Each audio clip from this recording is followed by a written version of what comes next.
What would you do differently in your Dynasty rookie draft? Knowing what we know now, we go back in time, talk lessons learned. It's a stacked podcast for you. Let's lock in.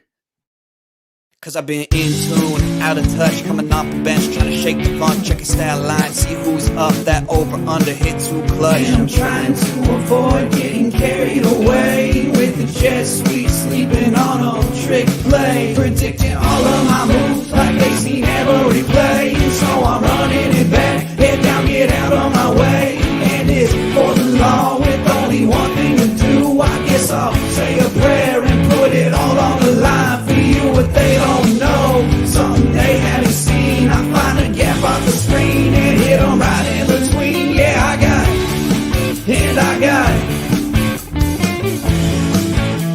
Just one thing to say, yeah, what they don't know, something they haven't seen. I'm off that mean Joe Green, it got me fading between. Yeah, I got it, and I got it. The In Between Fantasy Football Podcast.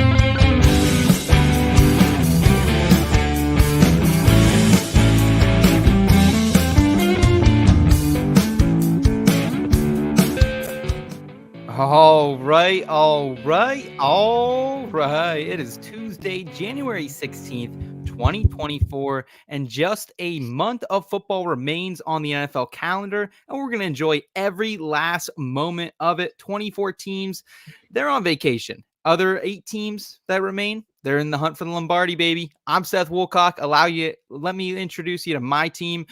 First, he's an award-nominated analyst, a man who witnessed the rise and falls of the Washington Huskies up close and personal this last season, once a bee studier in Sweden, and now our spreadsheet nerd, Scott Rynier. What's up, Scott? Nothing. We might finally get some snow tonight in Seattle. It's been butt-ass cold for 5 days, but no snow. The rise and fall of the Huskies, just one fall at the end, mostly a rise, mostly. So I'm doing great, man. Playoffs are here. I'm looking forward to maybe a little bit more of a competitive divisional round coming up. So yeah, but it's NFL playoffs. What's not to like? Yeah, can't complain, man. And we're also joined by a guy who's given the show a little more pop these last couple of weeks. The internet seemingly loves this guy because he takes big fucking swings. His name's Hoov. He's our video editor and also the guy on our staff that you don't want your daughter to date. I think if we had a vote, I think Hoov would win that title. What's up, Hoov? What kind of intro is this? Like, I get that and Scott gets award nominated. Like, I won an award.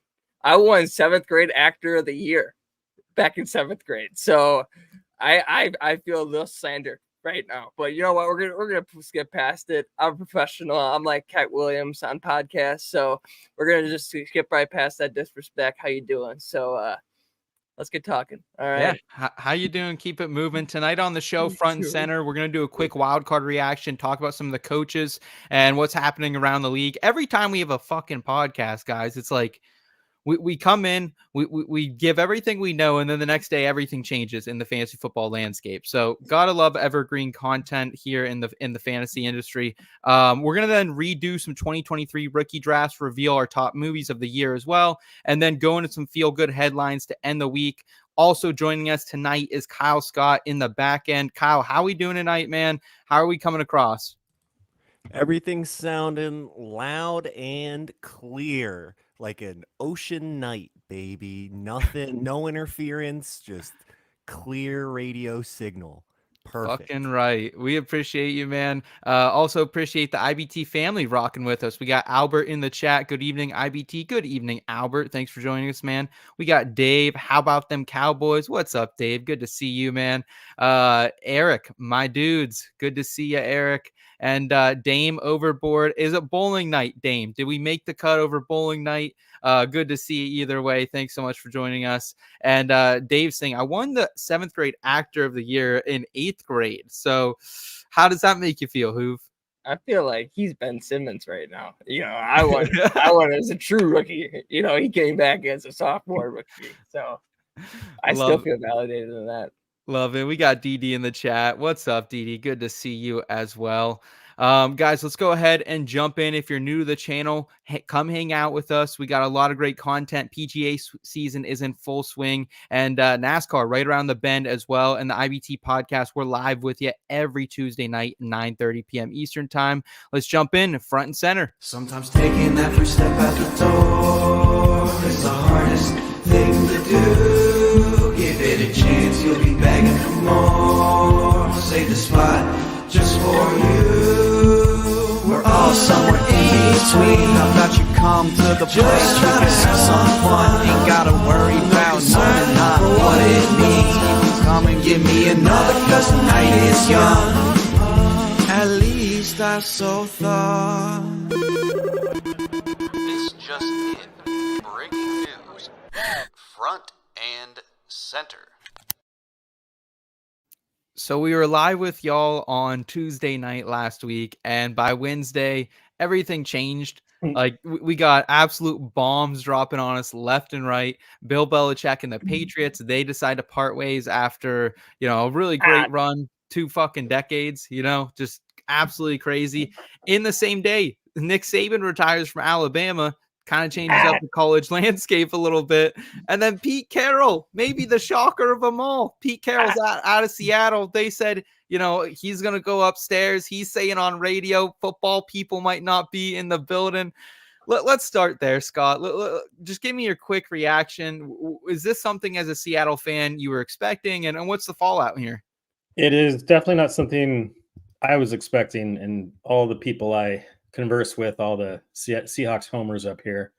It was a surprise to all of us. I mean, personally, the way I feel about it is, what I've been saying is, I wasn't out, on the rooftops screaming to fire Pete Carroll, but I had also kind of the somewhat objective side of my brain had accepted that I didn't think they were probably going to be much more than a fringe playoff team with him.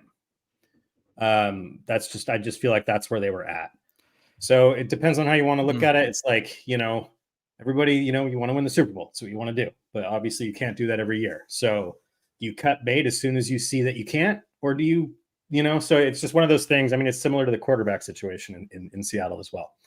I'm excited. I mean, I no ill will at all towards Pete Carroll. Like, I mean, he took my beloved team to a Super Bowl victory. And had a lot of winning seasons. I did not like him before he came to Seattle because he was a USC coach and I was a Husky. Just like I did not end of an era like Harbaugh, but that could change in an instant if he were to end up being coach.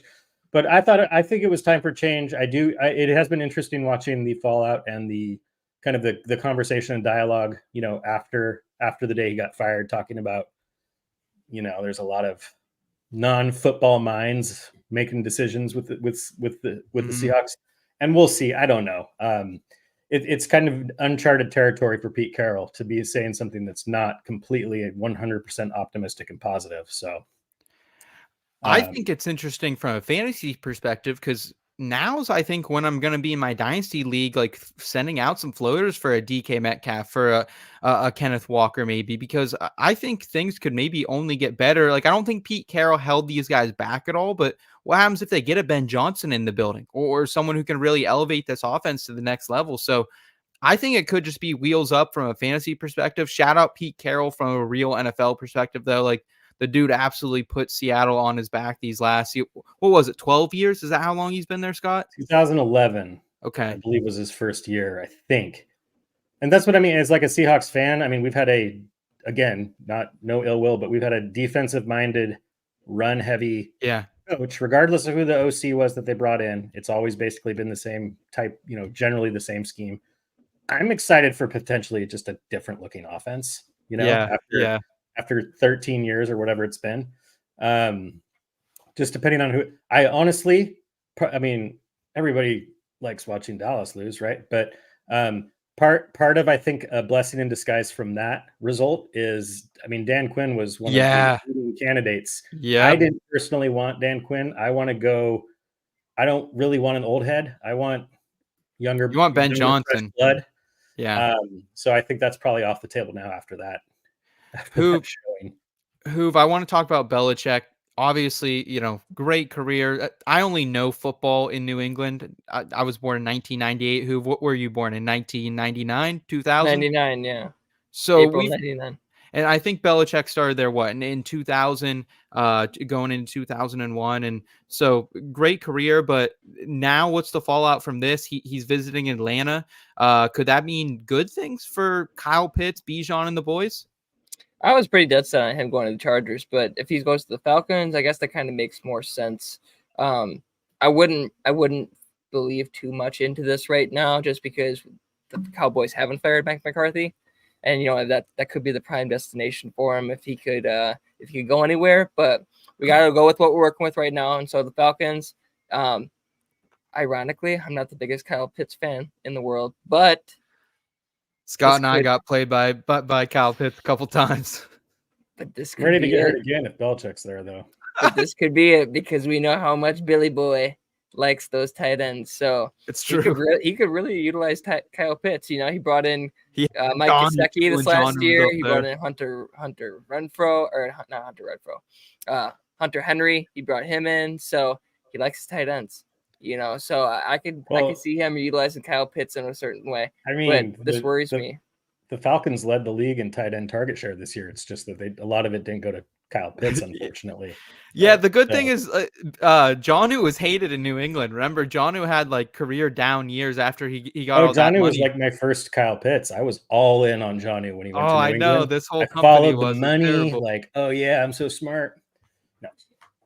Yeah, so I mean, like for Kyle Pitts, I think I'm in. But Drake London, I'm out. That's just tough. But the running backs, like we've seen it, in the past, like even if they're 1-2, Ramondre Stevenson, he finished at RB6, RB9, one of the two.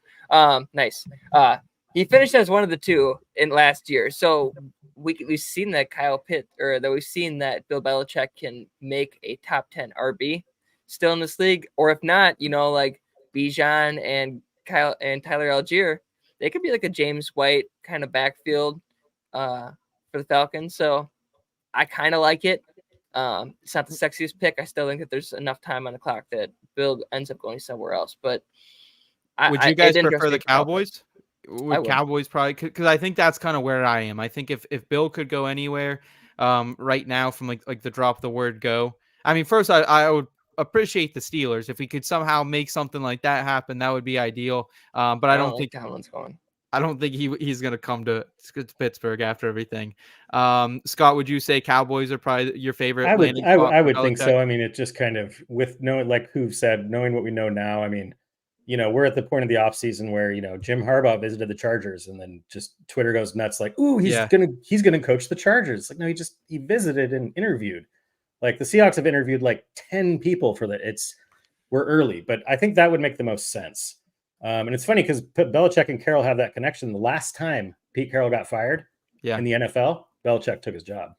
There we go. Maybe they come together, and maybe it's a super team down in Dallas. Maybe it's Pete calling the defense. I don't know. If he doesn't go to LA and Jim doesn't go to LA, I keep my eyes on Pete Carroll to LA.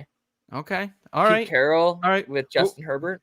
We're going to chat a little bit more coaches later, I know, in one of our feel-good headlines of the week. I do want to touch quickly on the wild card weekend. Browns 14, Texans 45.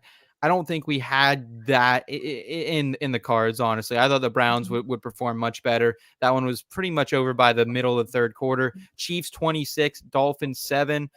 Kind of went the way I think we thought it was. If the Dolphins were going to come play in Arrowhead in cold weather, it happened. And then, Hoov, can we take a victory lap? Because I think you and I put it out in the universe last week. Packers 48, Cowboys 32. I rode the money line. I rode the spread. I was so happy just to see Jordan Love have this moment, and just the Packers like totally outclassed the Cowboys as we maybe put it in the universe last week. We put it in the universe, but I'm going to also add on that because you made a little bold comment when you first started that you said no one had the Texans. I'm 3 for 4. I just didn't have the nads to actually bet on the Packers, but I had that bet going with us. I said, keep your eye on it. I would take the Packers in the money line. I'm not going to say they're going to win, but I think it's going to be a lot closer than what people think. And I said watch out for Nico Collins. Watch out. Why not the Texans? Why not Puka over CD? So I was seeing it. I was seeing it too. Yeah, I I mean, I wasn't ballsy enough to take the Packers, but I mean, I did a pick 'em with like my brother and some friends. Yeah. So but I did pick the Texans. I have receipts for that. Is there? But I did not pick the Packers. I was not expecting them to go in, and I mean, and even that final score is not the ass whooping it was. You know what I mean? It was that score makes it look much more competitive than it was. Yeah. Are you picking the Texans this week? It was inexplicable. From the word go, Matt LaFleur put his nutsack on the table and said, "Hey, I know you guys are a bunch of front runners, and I'm going to get out in front here and control this game." And they absolutely did it. So shout out to them. Shout out to the Chiefs.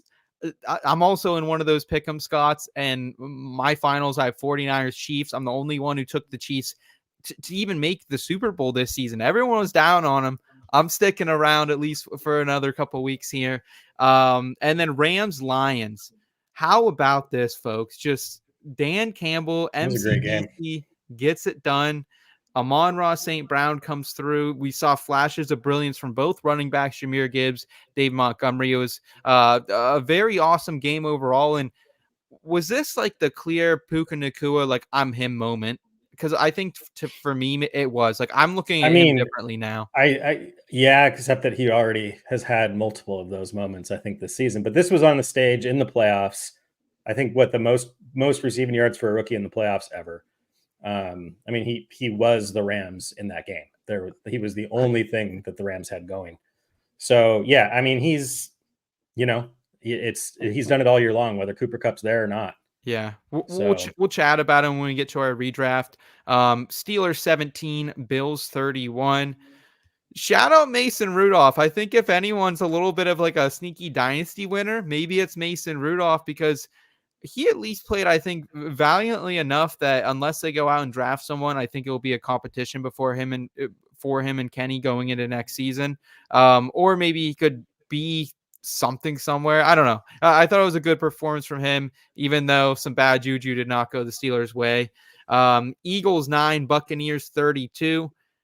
Hoov, you like Baker Mayfield? You like I've been riding the train all year long, and then I got off last week because I was like, I think the Eagles are just going to be the Eagles, and no, it was actually the parting farewell and a bad looking one for the great Jason Kelce. Baker Mayfield is 2-1 in the playoffs. That's all I'll say. You got people out there like Kyler Murray 0-1 in the playoffs, and you got Baker Mayfield 2-1. So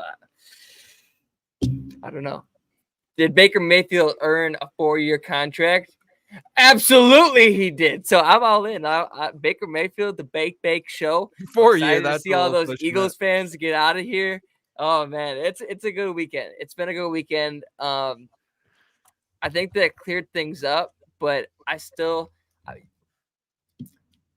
I'm not as I thought I'd be more appreciative that the Eagles were gone from the playoffs as a 49ers fan, but I'm actually more appreciative that the Rams are out because we didn't have to play them a third time. So I think that I'm more okay with this than I thought. So Baker, ball out, my boy. Let's go. Bake Show. Bake Scott, show. Any fantasy football winners or losers for you that we haven't touched on, whether that's redraft for next season, a little bump in your ranks, or a dynasty lens? I think another rookie wide receiver that continued to put himself on the map is Rashee Rice. Yes. I mean, he was their offense. Yeah. I mean, Pacheco was decent. Kelce was whatever. But yeah, Rashee Rice, I made a trade for him in a dynasty. I traded him away in a dynasty league before his ascension, and I get to just watch that unfold now without him on my team. Who'd you trade for? But what's that? Who'd you trade for him? I think it involved some picks in Tony Pollard. Okay. Really? Okay. Yeah. I traded Tyjae Spears straight up for him. I mean, mine was kind of a win now move. What league you in, bud? Give me a ticket in that league, Hoov. It was really early. It was before the ascension. I saw it. I'm like, let's take a stab on this guy. So and you traded for him? Yeah, I traded for Rashee Rice. I traded straight up Tyjae Spears for Rashee Rice. Can I tell you guys like Tyjae Spears? So we'll see about that one. can I tell you guys my favorite trade of last offseason, Dynasty, that I gave somebody Mac Jones, Superflex Dynasty. I got Nico Collins as the throw-in, and I got 2 seconds, and I gave a third and Mac Jones. And the second turned into Rashee Rice, the other one turned into Tyjae Spears, and Nico Collins was the trade-in, who I ended up flipping for ETN, which I don't know how I feel That's about that sexy. now, but My favorite trade, I did it a little while before the playoffs in a league that I ended up repeating in as champ, was Fields and Addison and some picks for Puka and Lamar. Ooh, And it was okay. when Lamar wasn't really Yeah, doing much, kind of. yeah. And then he just went. Poking him with a stick a little bit. But Yeah. I just needed some Puka. I had to have some Puka. All right, guys. Well, let's go ahead. Let's jump into our Rave rookie reviews. Let's redraft the son of a bitch rookies that everything seems so certain 6, 8, 12 months ago, and maybe not the case now. Always does. Yeah, Always let's seems like we know everything, and then let's get after it.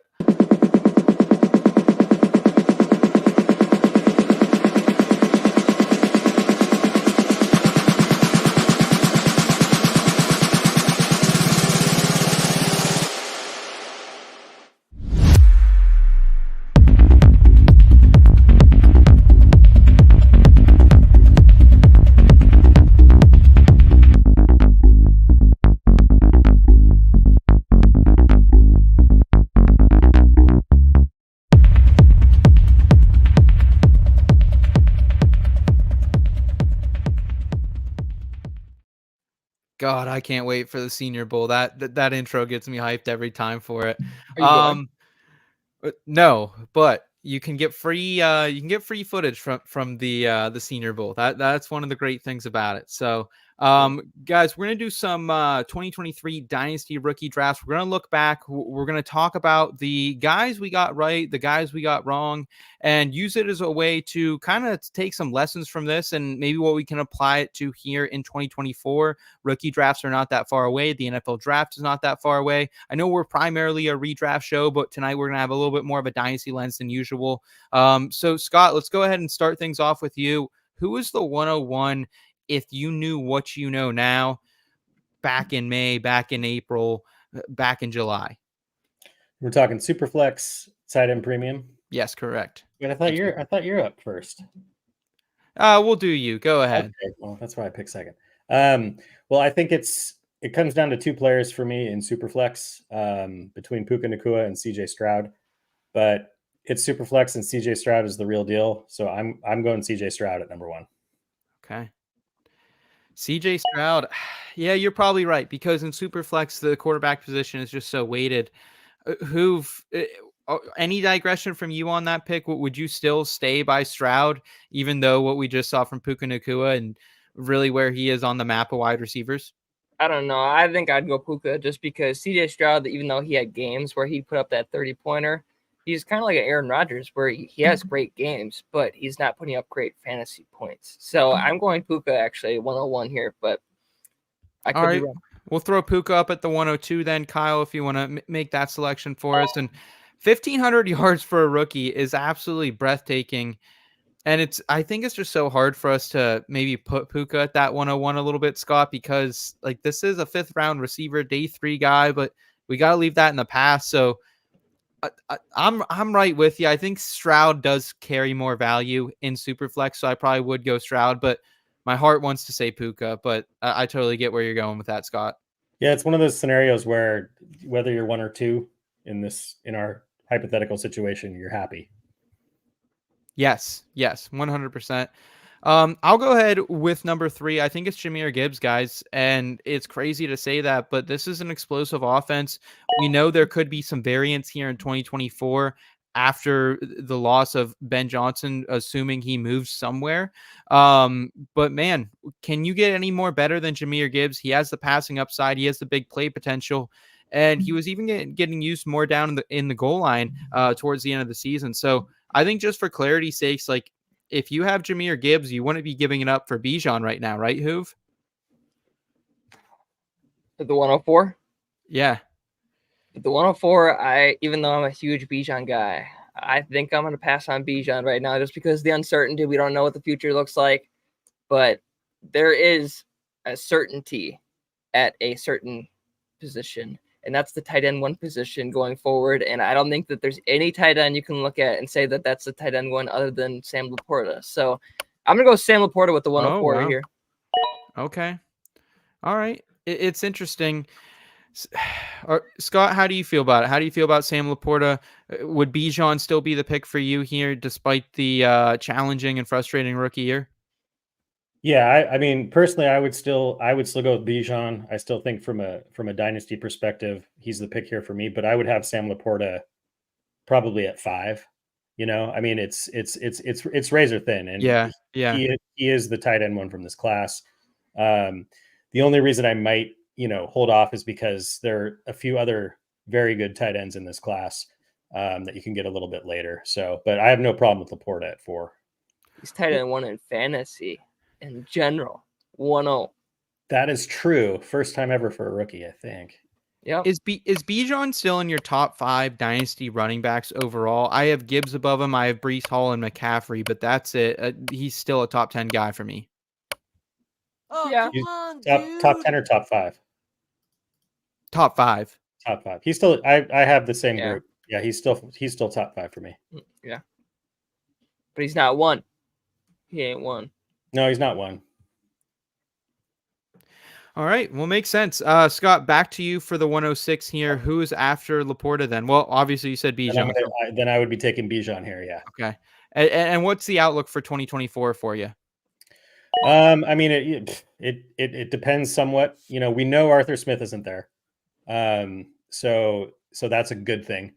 But I mean, I think Bijan didn't have as bad of a season, I think, as people are making it out. I think it's just because he didn't smash as a top 3 running back in his rookie year. I mean, I don't have it in front of me where he finished, but he still, I mean, and there's a sour taste in your mouth from the game where he was sick. He had another really low scoring game later in the season, but he had plenty of 20+ point games. I again don't have it in front of me, but I know he was near the top as far as running back target share among running backs. So I mean, he was utilized, I think more than kind of the general feeling about him would convey. So I'm still going to be pretty high on him, even in redraft in 2024. Okay. With the 106, I think it probably comes back to Anthony Richardson for me. We only got the 4 games, but what we got was an electric guy. And I think more than anything, I have faith in the Colts and I have faith in Shane Steichen. He did it with Jalen Hurts. We kind of saw the collapse of the Eagles late down the stretch with that offense without Shane Steichen. I think it's more of an endorsement of him and what he's doing, especially almost getting to the playoffs there with Gardner Minshew as well. So I'm going to go Anthony Richardson. Hoov, back to you with the next pick. This guy, a lot like the 102 here, he's a wide receiver that really stood out this year, and everyone thought it'd be like a Jordan Addison or Quentin Johnston. I'm really torn between 2 guys right here, but I think I'm going to go with Patrick Mahomes. Now, new wide receiver 1, Rashee Rice. We were just talking about him. So Rashee Rice, he stood out the most, and I forgot who said this. I think it was Jagger. He said that he's the only one in that wide receiver room that's actually playing Patrick Mahomes style football. And that's the best way to put it, is that Sky Moore is not standing out. MVS not standing out. Kadarius Toney, immature, not standing out. So I like Rashee Rice. If they don't actually go out and get a Mike Evans, they don't go out and get a Michael Pittman, very unlikely, but there's a chance that they could go out and get a top guy. If they don't go out and get someone that really takeaways carries and takeaways targets, like from Rashee Rice this offseason, this guy could be a top 10 wide receiver next year. Nearly 1,000 yards as a rookie, and he just keeps getting better and better. Arguably had his best day of his career here in the wild card round. So shout out Rashee Rice. Scott, is that too hot for you as well? Because we still have who we assumed was the dynasty wide receiver 1 of this class on the board. No, it's not too hot for me. Like, I think you're kind of, and you're probably talking about who I'm going to go ahead and pick, and that's Jackson Smith and Jigba. I mean, the thing about JSN is, he was rated as the top wide receiver in the class. It was fairly much a consensus. And then, the take on that was like, but it probably won't be a smash year 1 because DK Metcalf's there. Tyler Lockett's there. It's somewhat crowded. And then the year happened, and exactly that happened. And now all of a sudden it's like, oh my God, he's terrible. It's like, no, that's exactly what everybody said was going to happen. So I think from a dynasty long-term perspective, especially with a potential change in offensive scheme in Seattle, and I mean, at least sometime soon, a change and an upgrade in quarterback, I think he's still, arguably one of the most talented receivers from that class. He just didn't have the fantasy outcome his rookie year that some of the others had. But no, I mean, this 7, 8, 9 pick, there's 3 wide receivers basically in that group right there. And 2 of them are on the board right now. And the third one, I'm assuming is coming next. We'll see. Me too. All do you right. want to do it, Seth, or do you want me to? Go ahead. You go ahead before me, because I think I actually digress a little bit on who should be the pick here. All right. Well, this player went 101, and I wasn't a big fan of him, but he really made one of those wide receivers really stand out most of this year. He picked him in the 3rd round, I believe. Wide receiver Tank Dell. Tank Dell, before he went down with injury, I think that I would take Tank Dell, knowing the injury at this point after JSN and before, who I think is probably going to go 110, another wide receiver. So Tank Dell, dynasty-wise, like Nico Collins is a free agent this offseason. More than likely he'll be back in Houston, but it's a chance that he's gone. And Tank Dell, a lot like Christian Kirk coming back in Jacksonville, he's coming back from an injury, but he could have the opportunity to still be a wide receiver 1 for that quarterback. So Tank Dell is my pick at 109. I love Tank Dell. I will say, I think after this week, though, I did move Nico Collins above him in my dynasty rankings. I just loved what Nico did. And like over the last 3 games for Nico Collins, 371 yards, has caught 22 of 24 targets. I think that's insane for 2 touchdowns as well. And like, after seeing Nico Collins put up 1,308, like I think I'm a little bit lower on Tank than I was maybe a couple of weeks ago. I would actually lobby for ahead of him. And again, it's razor thin margins we're talking, but Devon Achane. I think Devon Achane only had 103 rushing attempts, guys, and had 800 fucking rushing yards, 8 touchdowns. That's with Raheem Mostert setting the all-time Dolphins record as well. And the receiving game wasn't too bad either. 3 receiving touchdowns on the season, nearly 200 yards there as well. So like we're talking nearly 1,000 combined scrimmage yards on a guy who had 130, 140 touches. Kind of reminds me of like a Tony Pollard thing, where I don't think he'll ever be a guy we should give 250 touches, but I think he could get 180, 165 touches and be really awesome with it. So I would go right there. I'd probably have to go with Achane, but he's right there. So Kyle, go and throw him up on the board. Here we got Mr. Scampers in the chat. What's up, Scampers? Good to see you, man. Saying Bryce Young is a real boy too. Nah, dude. Bryce Young's not making it in this first round. I hope not. Dave saying, I love Nico Collins. Dell, love him. And he says, I have Dell over Nico. What do you, Scott, how do you feel about that debate? Dell over Nico? I mean, I'll probably use the cop-out answer, and I'll probably have them back-to-back. I'm thinking, in my redraft rankings coming up.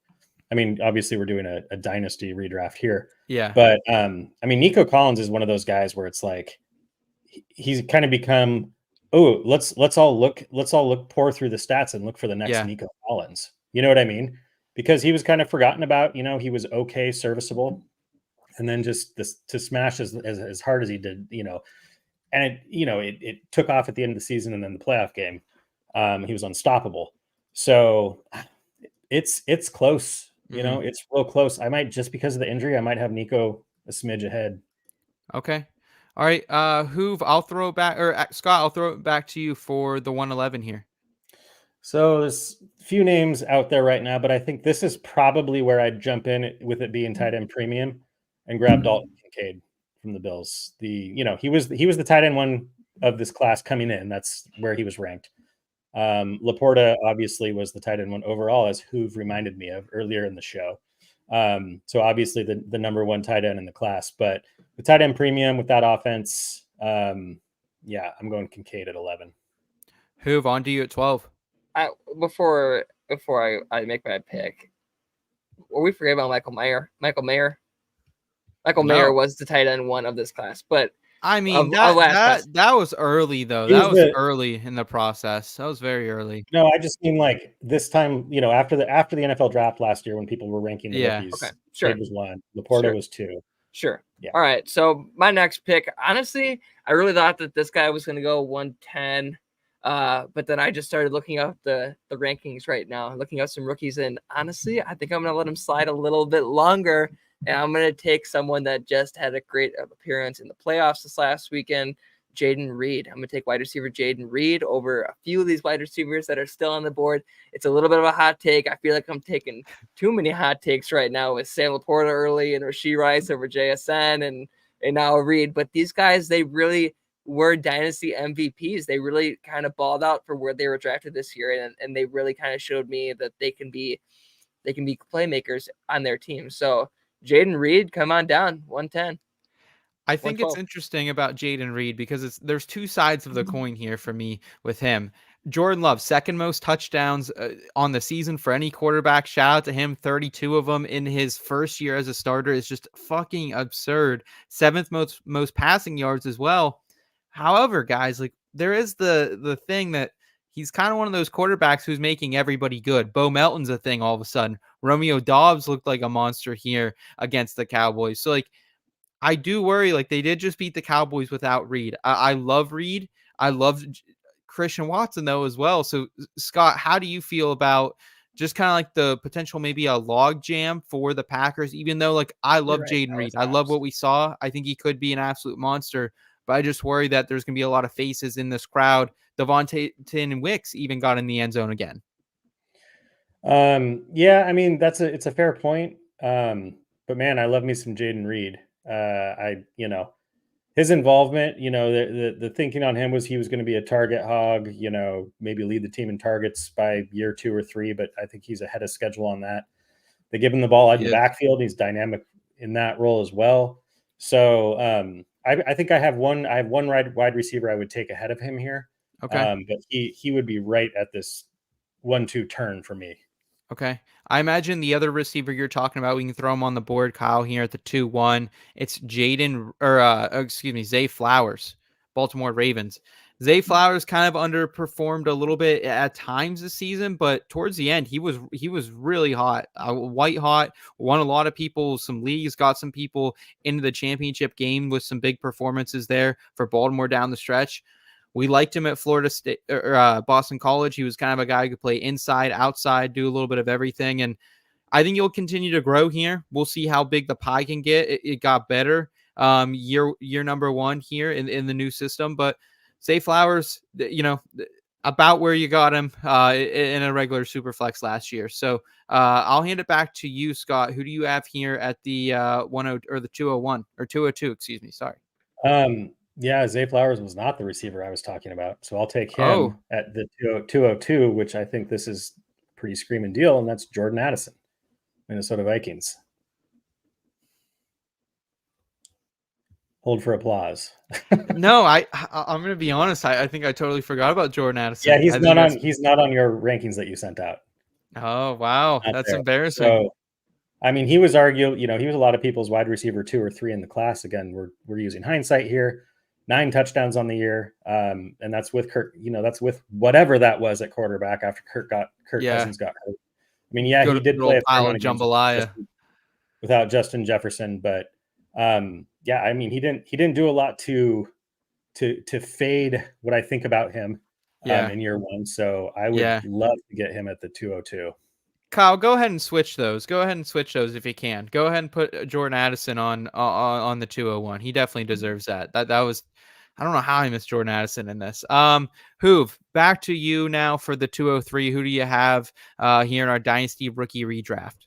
You honestly took my pick because that was who I was talking about back at the 109. I was thinking it was Tank Dell or Jordan Addison. So he slid a little bit, and I thought of Jayden Reed. So I'm glad the slide is over.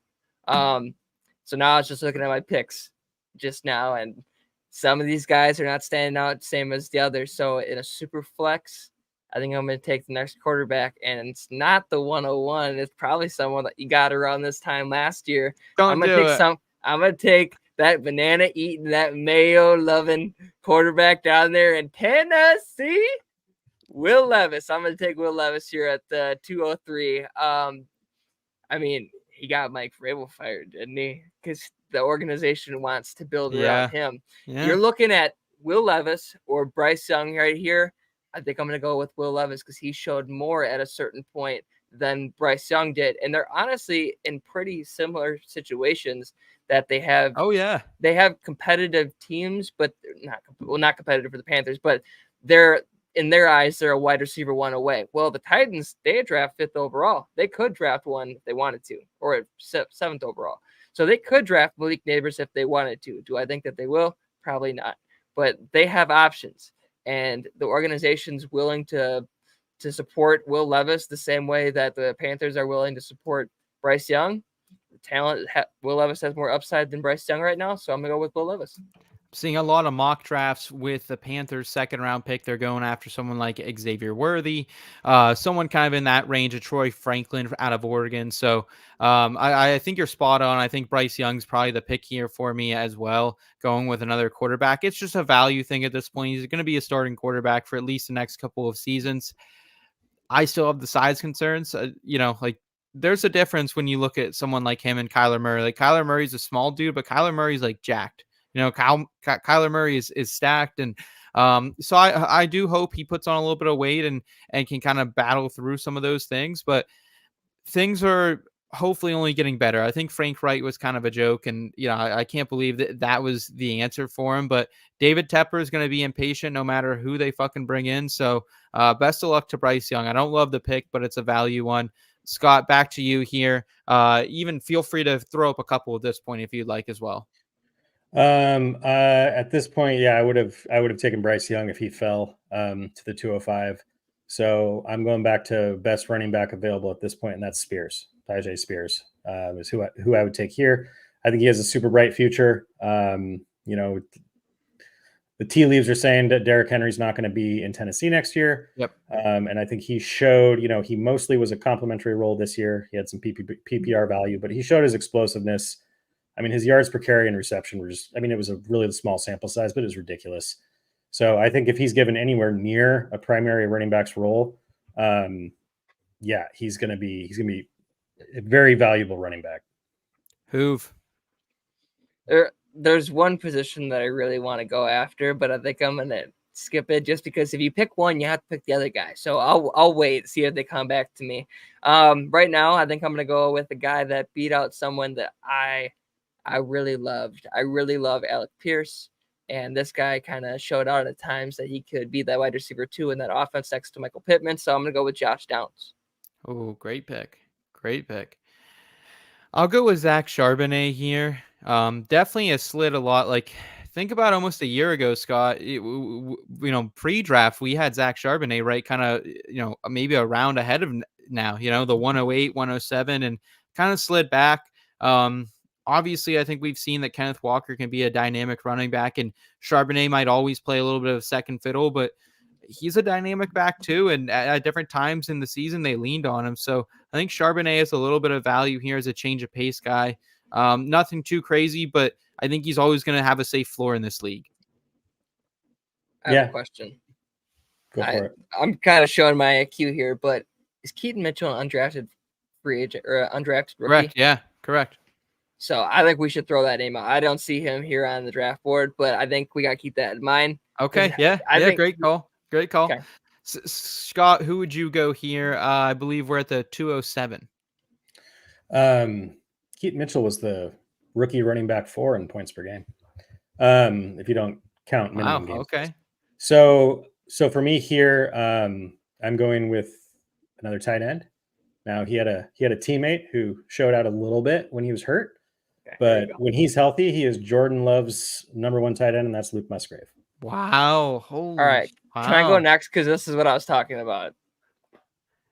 Go for it. Yeah. What do you got? All right. Throw up Tucker Kraft because Tucker Kraft showed just as much. I personally thought Tucker Kraft was going to really be the guy that showed out in this tight end room, and they went 1-2. They believed in both the guys. And so when Musgrave went down, I really liked Kraft. But sorry to cut you off. I just wanted to get both those guys up there. If you're going to show love to one, because one was the first half hero, and second was the second half hero. You should get a little board bet who's going to score more fantasy points in 2024 between those two. You kicked my ass with that running back one, so I don't know if I want to go against you this year.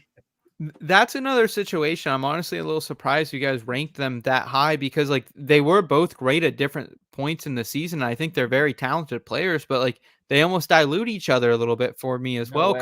because we kind of only saw like Kraft came on at the end. I mean, maybe it's just how their season went, and Kraft was kind of banged up in the beginning of it.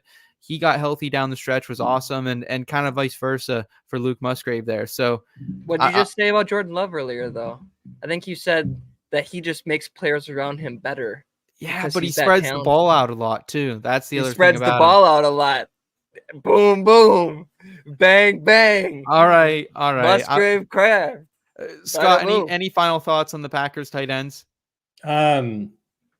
No, I mean, I agree. I think they're both really good. And I know Tucker Kraft was a big time sleeper just because he was drafted later than Musgrave. So that would tell you that Musgrave's going to get the first shot, which he did. Yeah. So I agree. I think that is that's definitely a risk. But in a tight end premium rookie draft, in an offense like the Packers, what it looks like it's going to be, I think late second round for both these guys is perfectly fine. Okay. All right. Especially with what's left on the board. We kind of hit a tier break, I think, at wide receiver. Yeah. We definitely hit a tier break at quarterback. There's still a Yeah. couple of decent running backs, but this is where I would grab a tight end and a good offense. What do you mean you're not going to take Hendon Hooker here? So I'll go against my own initial rankings when I did this exercise. I'm going to go with Chase Brown. I think he's a very interesting name here. Saw a little bit of pop at the end of the season. It was good to see that. He was one of my IBT flag plant guy. He was. I was way too hot on Chase Brown. I was drafting him like 17th round of a lot of redrafts, kind of taking him in some dynasty leagues as well. And didn't really pan out, but I actually did get to use him in a couple leagues down the stretch that I was kind of rebuilding and just needed to throw a guy in a lineup. So Chase Brown, we don't know what's going to happen with Joe Mixon. I would expect Mixon back for at least one more season. But I think Brown, they realize like he's a talented player and in a team that could be lacking playmakers if T. Higgins is on the move. So Chase Brown here for me at the 211 or 210, excuse me. I don't like it. I like it because I remember you were a Chase Brown guy back in preseason, so I like it for you and I like it for your brand. Yeah. But there's literally two running backs here that I hope that me and Really Scott knock off the board that I'm like, I think I'd like over Chase Brown. Go ahead, sure. Hoov. I'll go here. I'll go with even though we just talked about the other guy earlier, I'm gonna go with Roschon Johnson right here, 211. Out of that running back core, you just saw it just came down to injuries, but at the end, what running back showed the most promise? Khalil Herbert. Herbert's getting all the run. Dynasty wise. Just wait. They were trying to run the rest out of Khalil Herbert, and dynasty wise, Roschon. If they don't go after a big name like Saquon or Josh Jacobs, Roschon will be the guy. You watch. Scott, I totally disagree with that take, honestly, because Khalil Herbert's got a whole other year left on this deal. He becomes a free agent in 2025. So I just think they're going to keep giving this guy the rock because he's good when he's healthy. Yeah, I mean, it's difficult to tell because that was a little bit of an anomaly at the end of the year, him having those back-to-back 20 carry 100-yard games. So it's hard to really read because earlier in the year, it was more of just of that logjam that fantasy managers can't stand with him. And when Dante Foreman was healthy. So no, but I still believe in the talent. And I think he has the skill set to be a 3-down back. So, I mean, it's a fair point. Khalil Herbert's still under contract and he's cheap. So is Roschon Johnson.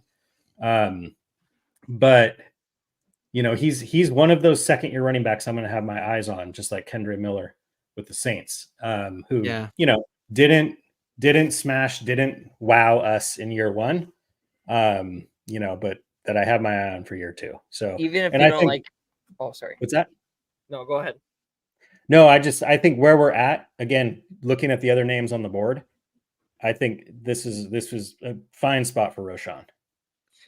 What I was going to say do you really think that even if you're not a big fan of Roschon dynasty wise, just looking at the involvement that he had in his offense compared to Chase Brown, you wouldn't want Roschon Johnson over Chase Brown? I just think it's going to be more of a logjam. I think I wouldn't be surprised if the Bears go after another running back here on day 2 or day 3 of this draft. Like, there's not really high-end talent at the running back position in the 2024 class, but there's a lot of guys that could mix it up here for Chicago and maybe potentially be that guy. I just thought we'd see more from Roschon. Like, he had the opportunities. He did get the concussions when Donta Foreman was kind of taking over, and that's how Foreman kind of got that job handed to him. But I don't know. I see some flags with Roschon, and there's a lot of like middle of the road running backs that I think might be better than him coming in this Did you draft. see the rumor today about who might become the offensive coordinator for the Bears? Greg Roman. Who? Greg Roman. Yeah. Yeah. Oh, geez. Okay. Well, I actually did just trade. I did just trade Roschon Johnson for the 206 and AJ Dillon. Just I would do that. I saw that. Yeah, so I like that's where I'm at is where if they go out and get Saquon, like whatever, I'm cool with that because I just got the 206 and AJ Dillon, who's a free agent this offseason. So I get 2 opportunities to grab a running back. But if I would have kept him, like I would have been cool with running into Roschon. Like I really do like that Dynasty asset. So Scott, make the final pick of the draft here. Who do you got? I'm throwing love to our undrafted free agent, Keaton Mitchell. He's going. Oh wow! Holy he's going shit! 212 here. You know, there's some other Jaleel McLaughlin. You know, showed some flash in Denver. Wow. I really like Michael Wilson with the Cardinals. I honestly really liked what I saw from Dontavian Wicks actually most of the season. Demario Douglas, Patriots also was pretty. Demario was There's some good options in here, but man, we got an undrafted free agent who he got hurt, and I mean that's the issue with Keaton Mitchell and Devon Achane is like they showed some explosiveness, but they're also not very big, and doesn't mean that they just cannot succeed. But they both got hurt. You know, Achane a couple times. So the risk involved, but at the 2-3 round 2-3 turn, I'm taking Mr. Mitchell. Undrafted, no more. All right, so I got to throw out some of the names we left off this just so everyone's aware. Maybe probably the biggest faller, a first round pick at one point in Dynasty rookie drafts a season ago, Quentin Johnston. Not on our rankings. I did have he was in my second round towards the end of it, but I mean, talk about a fall, boys. Quentin Johnston, not even in our top 24 rookies. And we know there's going to be an opportunity for him again next season. Mike Williams could be a pre-June first cut. The Chargers could save a lot of money. So no Quentin Johnston. I thought Aiden O'Connell maybe deserved a little bit of a bid here as well. No Aiden O'Connell loved. Are we expecting him to be replaced here this offseason, Hoov? I'm frankly the name I thought you were going to say was Kendra Miller. I thought someone was going to throw some Kendra Miller love since Scott brought him up, but he didn't do anything. I mean, I even made that bet preseason that Clyde Edwards-Helaire was going to outscore him, and I was right about that. So, I'm not surprised. You know, I think that Keenan Allen is a cut candidate as well. Like they're in cap hell. The Chargers are in cap hell. So, I don't know. Like Quentin Johnston could be worth more, but I'm not going to give up to trade for Quentin Johnston right now. You're going to have to give up something that people are going to be willing to give up the draft competition that they got him for. In a sense, they're not willing to take that dip yet, even though they should. Yeah. So, like for your bang for your buck, I would take 24 rookies that at their price a lot more than I would at Quentin Johnston. Few other names I'll just throw out that we didn't make the board either. Jonathan Mingo, Michael Mayer, Jalen Hyatt. Scott, any regrets not taking any of those players? Not over I mean, maybe Keaton Mitchell. That was a little bit of a throwing love to the undrafted guy who did get, he's now on a team. But, you know, none of those guys really, I'd rather have Michael Wilson, honestly, than some of those receivers you mentioned. Trey Tucker did a little bit of splash at the end of the year, too. Yeah, so did Trey Palmer as well. But yeah, I mean, Michael Mayer had a couple of games, you know, where his target share spiked, and he had, you know, it looked like maybe it was happening, but then it went right back downhill. So, no, I'm good with the players we have here, and yeah, I wasn't touching Quentin Johnston where he was going last year. Just wasn't willing to spend that, and I wouldn't touch him in the top 24 this year. Okay. Final thoughts for me, just kind of looking back at kind of in some of my analysis a season ago, like I would just say like never say never, because I think sometimes we say like Bijan automatic rookie 101 and no one even questioned it. It was we kind of got into that group think a little bit. So challenge, I think the narrative this season. You know, if someone's saying this is the slam dunk 101, whether it's in redraft, whether it's in Dynasty, whether it's here in Dynasty rookies, whatever it is, just like keep an open mind, because who would have thought that Puka Nacua, who wasn't even going in most, 3-round rookie drafts, would end up being the 101 of the rookie class here in 2023 going into the next season. Him and Laporta really broke through some historical roadblocks Yeah. this season with how they finished. I'm drafting Quentin Johnston in the second. Motherfucker. Let's go. That's That's opportunity right there. Who knows? Maybe he was just a bad. Can't get that drop out of my head, man.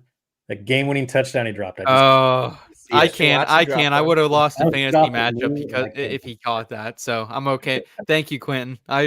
He helped me win a championship dropping some passes. So shout out to him. All right, let's go ahead. Let's go ahead and bring Kyle in, and let's get to our favorite movies of 2023 Rave rookie reviews. We like to mix a little bit of lifestyle in here, as well as a little bit of entertainment content. So Kyle, get your beautiful face on camera here, and let's talk some 2023 movies. Kyle, how you doing, man? How's the show been? And are you ready to talk some movies?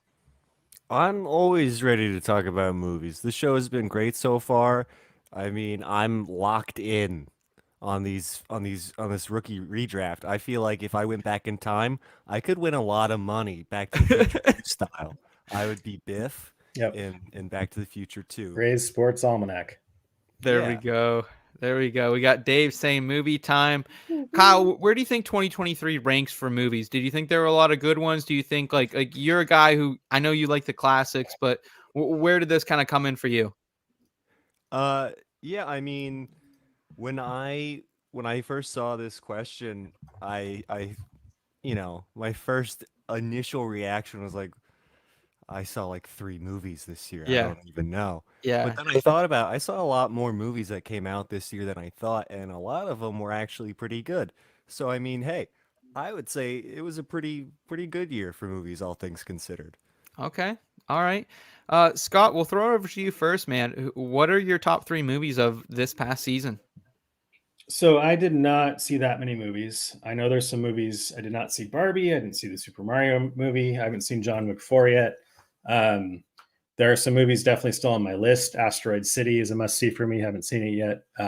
Killer of the Flower Moon, haven't seen yet. So those might make my list later. But based on what I've seen, number 1 for me is easy. It's Oppenheimer. That was easily my favorite movie of the year. Probably one of my favorite movies I've seen in quite some time.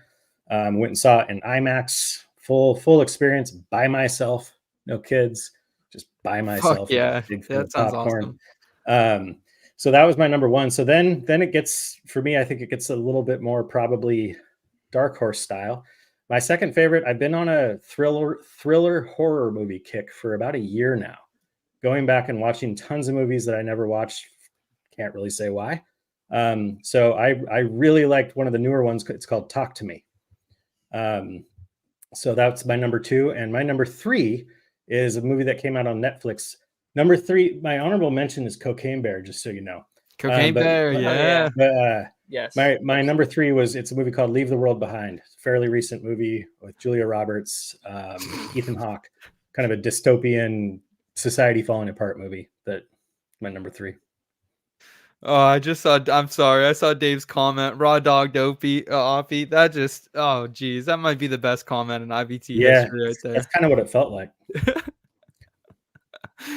Oh, Kyle, I'm gonna throw it over to you, man. Did you raw dog Oppie? Hell yeah, I raw dogged Oppie. I tried to do Get a t-shirt, man. A t-shirt. It's up there with good cheese. Yeah. To do Oppenheimer, but it was sold out. So and I had to settle for Mission Impossible. Oh, what? You tried to pull off the double feature and you got fucked. Yeah. I mean, I think those tickets were sold out weeks in advance, though. I bought my tickets to Oppenheimer a month before I saw it. Exactly. Yeah. I walked into the movie theater like a dope. Oh, you played yourself. Could If it was the movie I was at, you would have been able to sit on my lap, just so you know, if you wanted to. You're trying to raw dog Oppie. I was trying to. They kicked me out on my ass. They said, "Get the hell out of here! Getting Mission Impossible, loser." So does Mission Impossible make your top 3 list then?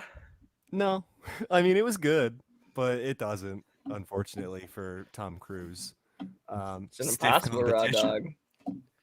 What do you got for us then?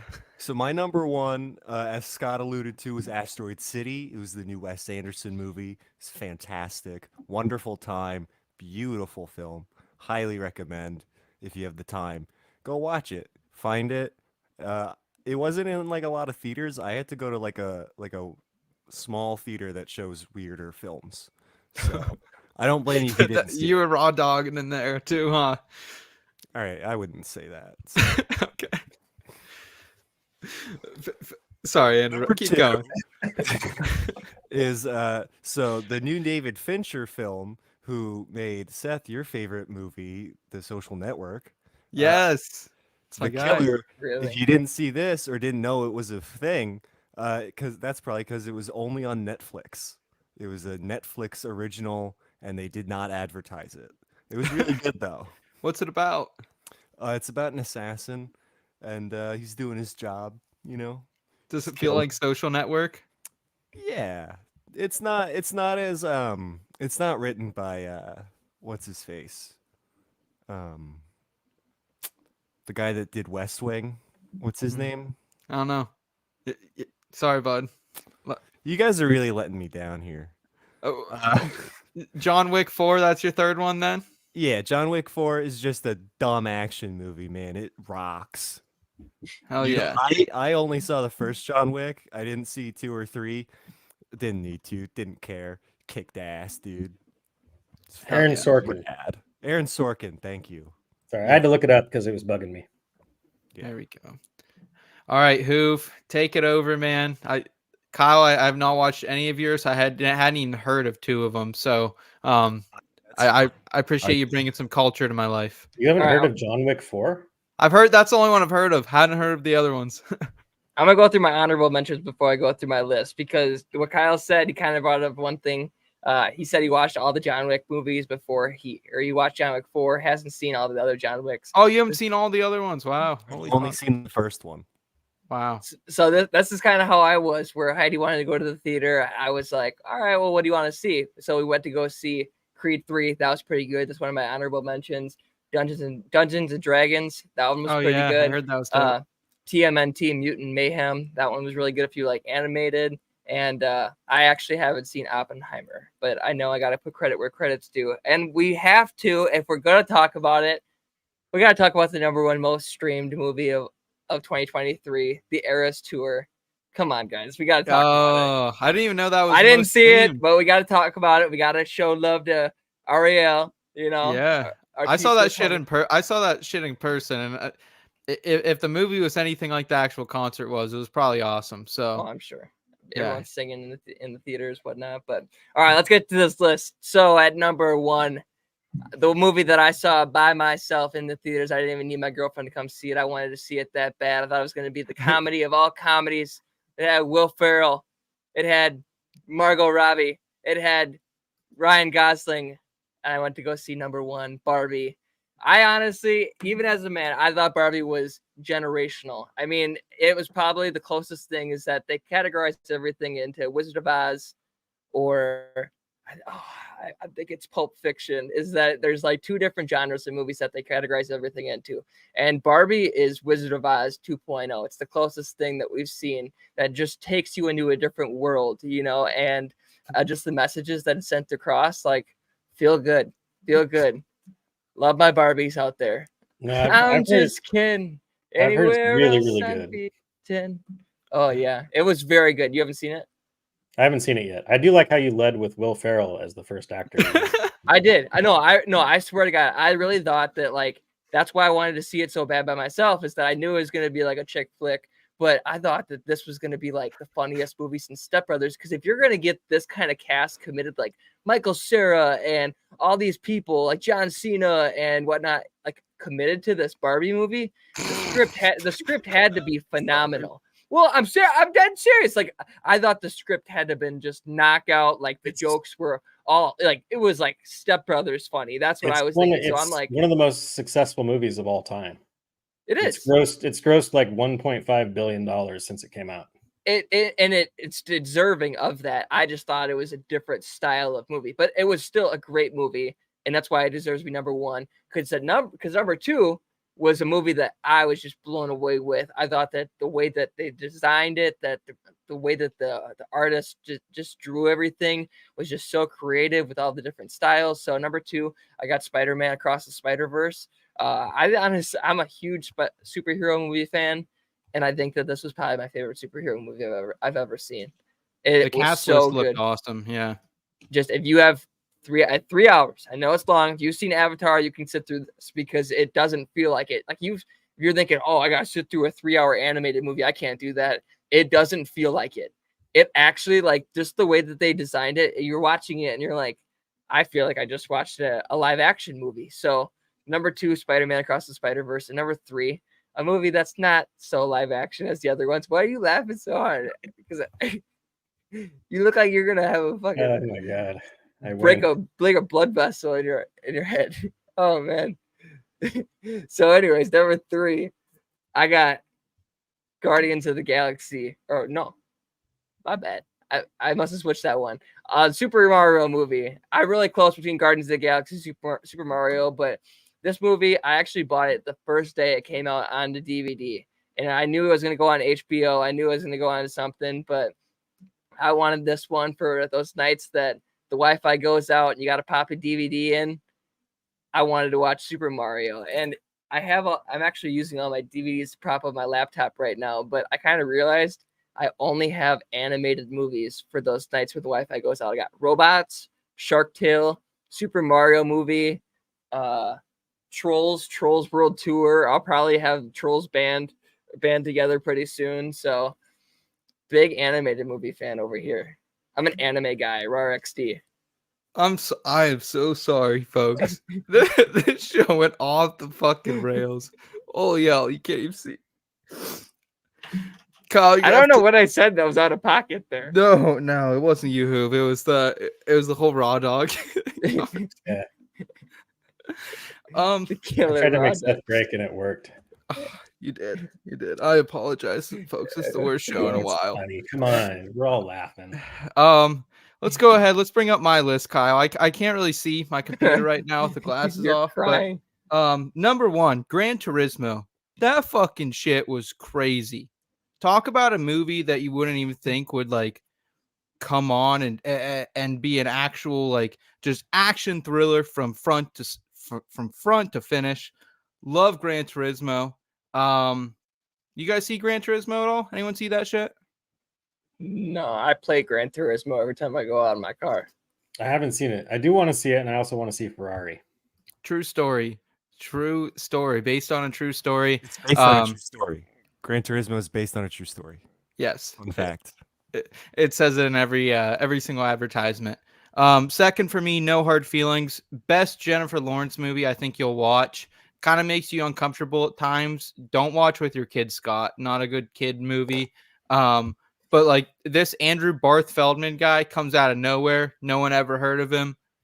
Super awesome. And like a dope ending to like kind of a funny, raunchy movie as well. So overall, love that one. And then like Hoov said, Super Mario Bros. Movie. That shit was awesome.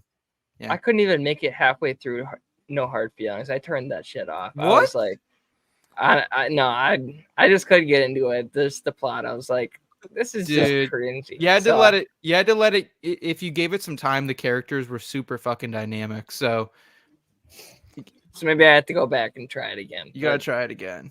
Kyle Seth has bizarre taste in movies. Every time Seth recommends me a movie or I watch a movie at his house that he's like, oh, I loved this as a kid. It's some wackadoo shit I've never heard of.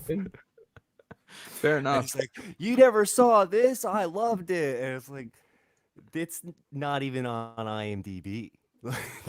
I don't know. You never watched The Tick? I watch The Tick every Saturday, man. Yeah, we've got some movies that I grew up on VHS. Probably not anymore. That when I would bring them up to my like college friends, they'd be like, "What are you talking about, guy? Yeah. Like, what are Yeah. you talking about?" There's a movie called Big Bus. It's kind of like Airplane, but it was all on a bus. Really bad, but I watched a lot of it when I was a kid. All right, we gotta move on from movies. We got one final segment. Great call out with the movies. Looks like Barbie and Oppenheimer is definitely kind of the fan favorite. What we're getting in the chat. So opinions. We just actually released. Steve did a 2023 best movies article on the website, so check that out. A lot of ones I'd never fucking even heard of, but they were really good. It was a good article, so check that out. And then Sven actually put on the site today most anticipated 2024 movies. So we'll chat all about them here later in the year. Hopefully no more raw dog and talk in the movie discussion. But let's round it out, folks, with some good news.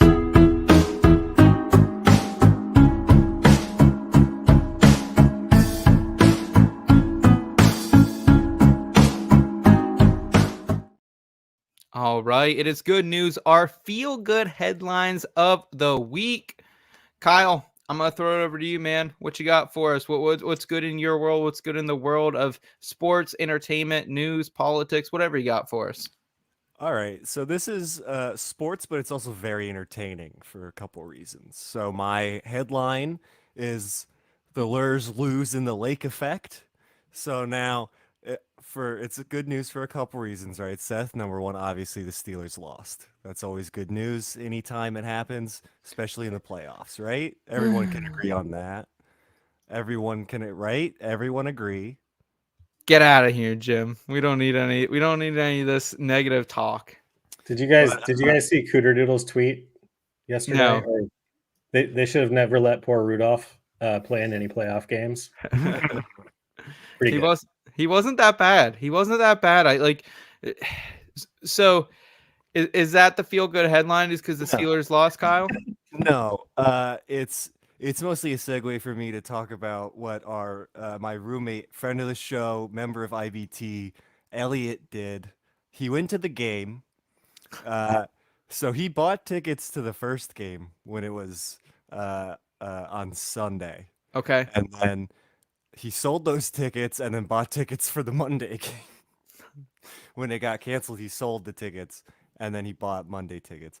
And so he drove 8 hours total to get snowballs thrown at him for waving the towel.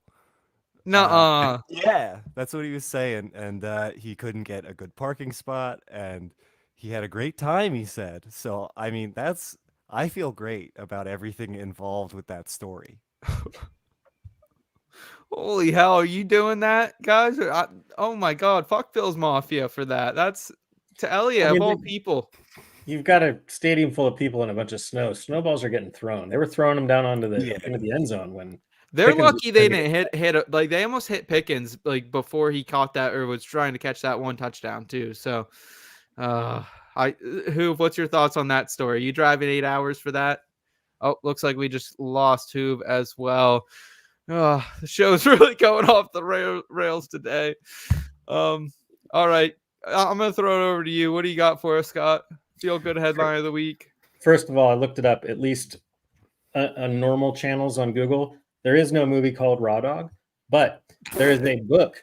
There's a book by Jamie Loftus. It's called Raw Dog: The Naked Truth About Hot Dogs. So I just figured you'd want to know that. Real quick, back to Kyle. Real quick, did he have a place to sit, or was he standing the whole time? No, he had a seat. Okay, because it looked like a lot of them didn't have seats. Yeah, he didn't get into the game until like the second quarter, though. Oh, what? No, Jim. Okay, sorry, Scott. Go ahead. Waited in line for parking for 2 hours, and then he had to turn around because you were supposed to buy a spot online or something. Shout out, Elliot. Way to go, bud. Way to be prepared. Poor guy had one hell of a weekend. I'll tell you that much. I'll tell you. Scott, what do you got, man? Well, I didn't create a clever headline or anything, but my feel-good story was the Lions winning their first playoff game since 1992. I was rooting for the Lions because I don't root for the Rams. But, just ever since Dan Campbell took over, unless you're another NFC North team, homer, it's hard to not root for the Lions with their history. So seeing them actually get the playoff win, I watched some reactions on YouTube of fans just crumbling on the floor crying because they have never seen it in their entire life. And the reason it feels really good is because I was right there 10 years ago with the Seahawks. They were basically shit my entire rooting career until they got hot with Russell Wilson for the most part. I mean, they went to that Super Bowl before. Sean Alexander, shout out. I've been there where I've rooted for a team my entire life and never seen any success. And then when you get that success, there's nothing that can ever replace it. It's the first time. So, some kids, people are born into situations where if you were a young Patriots fan over the last 15 years, you got very used to winning at a very young age. But when you grow and develop as a sports fan with just constant losing, like with the Mariners and Seahawks, it's one of those, the sun shines brighter after a big rain. It's one of those things where I can't imagine the elation of winning that game for Lions fans. Oh, I'm 100% with you, man. And I loved when it was all said and done. Goff goes into the tunnel, and you just hear Jared Goff, Jared. Like, talk about a feel-good story for both him and Baker Mayfield, who now are one win away from the NFC Championship game.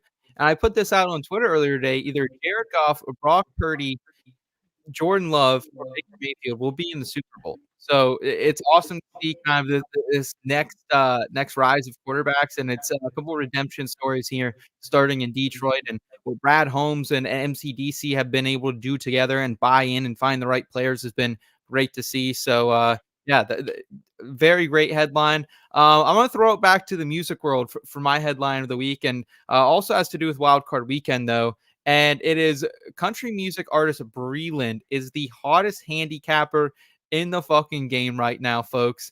If you're not familiar with Breland, this guy is absolute fire. He comes into the weekend and he puts out this video on his TikTok. We're going to play it. We're going to react live to it here. All right. Let's go. Oh, I saw this. Dude is absolute fire. Yeah, no, he only got one wrong. I got the Texans over Browns. Flacco made a comeback, but he'll come back to the ground. AFC done got a little different in the South. 3 TDs and 250 passing for C.J. Stroud. That's how it's going down. Dolphins of the Cheeks. Both have had an underwhelming past couple of weeks. I would pick Miami if it wasn't 5 degrees. I predict Checo for 100 yards at least. Pretty Give close. the Swifties what they need. Bills about to close the steel curtain. I'm almost certain Josh Allen really put in work. Sadly, TJ watching from the sidelines. James about to cook some Pittsburghers in prime time. I think the pack is pulling up. Said you never know. That's Jordan all, Love is up next Sunday. He gon' let it show. Dallas see a rush threat. All right, here we go. Do you really stack to take him to the Super Bowl? No. Then it's Seth coming back to face the old squad. Puka catch a couple, Puka probably goes off. But Dan Campbell's proving they ain't no frauds. I think the Lions win, but it's a close call. Then the Birds against the Bucks. It's been a little rough, but I still think we get a dub. 3rd and 1, 4th and 1. Tush might come and shove. Smith and Swift and AJ That was Brown. the I only think we mistake got enough to there, show the world we folks. still the ones. Yeah. Yeah, you could tell with his jersey. Well, he's gonna get one of these wrong. I liked TJ Watt sheen from the sidelines. That was a good bar. That Dolphins one was fucking raw. He said it wasn't 5 degrees. He's spitting. No, he was fucking dead on, like on all of it except for the Eagles. He almost called the Rams Lions game like perfect too. That was the crazy thing. Like he thought it was going to be close. Lions were going to pull it out late. It was going to be like a 26. I think he called it going to go off. Yeah, dude. Like Breland's fucking hot right now. We need to keep that in mind, folks, as we progress here through the rest of the NFL postseason. If this guy's giving out picks every fucking week, we must be fucking tailing. I think that's what I feel like the only reason he got the last one wrong is because it seems like he was an Eagles fan. So he also thought You know what AJ I mean? Brown was playing. That's kind of a big swing as well. AJ Brown's a big swing. Like I don't know if he's a 21-point swing or whatever the difference was in that game, but shout out Breland. Shout out Breland, man. Remember that one Remember that one tweet that had like the last 10 Super Bowl winners, and then this year they had the Jaguars winning. It's like they had all the last 9 back in 2012, but then they had the Jaguars this year. It's like that's so disappointing. You gotta tail that kind of shit. Yeah, keep riding the hot hand of Breland. Hoov, round us out with your feel good headline of the week. All right, sorry, I had technical difficulties. I heard you call me in, and I'm like, I can't. So we'll try it. All right, so my good news of the week is that's why I'm kind of dressing like him right now. I got the glasses on, I got the hat, got the jacket on. You have the red Sharpie around your neck as a necklace? Because that would really No, but I'm great at scouting. No, but I'm great at scouting, let me tell you. Jim Harbaugh is back to the NFL, is on his way back to the NFL, more than likely. And while I have my technical difficulties, I saw a headline that Jim Harbaugh actually has also interviewed for the Atlanta Falcons. We were talking about Bill Belichick earlier. Jim has also interviewed with the Falcons. So, like we said, they're making their rounds, you know. So, Jim, maybe he goes to the Falcons. What would he do with Kyle Pitts? I don't know. But I'm standing strong that he's going to be back in the silver and black because once a Raider, always a Raider. Go Raiders. I don't know. You say it was this, my friend. Hoov's came on here. Been good with the calls, man. So we'll see if this one pans out. I came on here because I wanted to ask a very serious question. And if you want to clip this, ask the many, many viewers that we get here at IBT. Shout out to you. You know, we're very appreciative of you. Ask them all right? And ask them, without mentioning Justin Herbert, tell me why the Chargers job is better than the Raiders job. Tell me why. You can't. You get to live in California. You get to live in Nevada. It's just as nice. Yeah. You're by the ocean. Let's see. Justin Herbert. Yeah. I said without mentioning Justin Herbert. But you got to think about it. They're in cap hell. You have Antonio Pierce bringing this team out. I mean, even if Max Crosby wants to trade, that's a lot of draft compensation. You have Jim Harbaugh going there, knowing what he knows about this upcoming draft class, with some draft compensation for trading Devontae Adams to the Jets for a second. Yeah, you're probably rounder. right. They don't have fans either. It's not like they have fans or a home field advantage. I'll use your logic. Jim Harbaugh to the Raiders. There's a lot of NFL teams where if you just take out the quarterback, the Raiders might seem enticing. You know, it's a pretty big piece of the puzzle. Yeah. But I agree with really? I would rather see him as a Raider. But really? Because if you ask me in the second half of the season who was the second best team in the AFC West, I'd tell you that it's the Raiders. Yeah, but Justin Herbert was hurt, and But did that do anything? I don't think that would have affected anything. Justin Herbert was playing when the Packers spoke him up in Lambeau. When I saw them play there. Leave if Pierce doesn't get the job. I'm sorry, what? What about all the players that have said I'm out of here if Pierce doesn't get hired? They're fully behind him. Max Crosby. Does Jim Harbaugh not know this upcoming draft class? Was he not in college football the last few years? Does he not know every prospect? Hey, these are feel-good headlines. We're bringing more of debate. He's coming back. He's going to beat Andy Reid in 3 years, and he's going to be representing the Raiders in a Super Bowl. That's my good news for you, Raiders fans. Holding, so that would be good in the NFL. So Hoov has completely hijacked good news for the week and made it good predictions, good conspiracies. But we'll ride with you, Hoov. We appreciate it, man. Dressing up as Jim Harbaugh, man. What else do you want? You need the Sharpie on a necklace. We're about 20 minutes over our regular run time. And I will say, folks, this show has gone off the fucking rails. So if you are still here with us on YouTube, thank you so much. And I apologize greatly.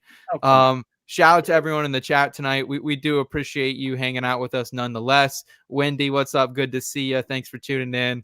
We got Dave with probably the comments of the year here on the channel. We appreciate you, Dave. We appreciate Eric, Dame, Mr. Scampers. We know they're traveling, so appreciate you guys tuning in, making us part of your evenings. Thank you guys so much. We'll be back next Tuesday. We'll have a lot of clips from the show here on YouTube. Hopefully not. I don't think Raw Dog's making the clips here this week, Hoov.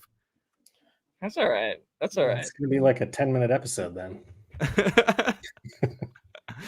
All right. For Scott, Kyle, Hoov, and my name is Seth Woolcock. We'll see you guys next week. Until then, you know what to do. Keep it in between.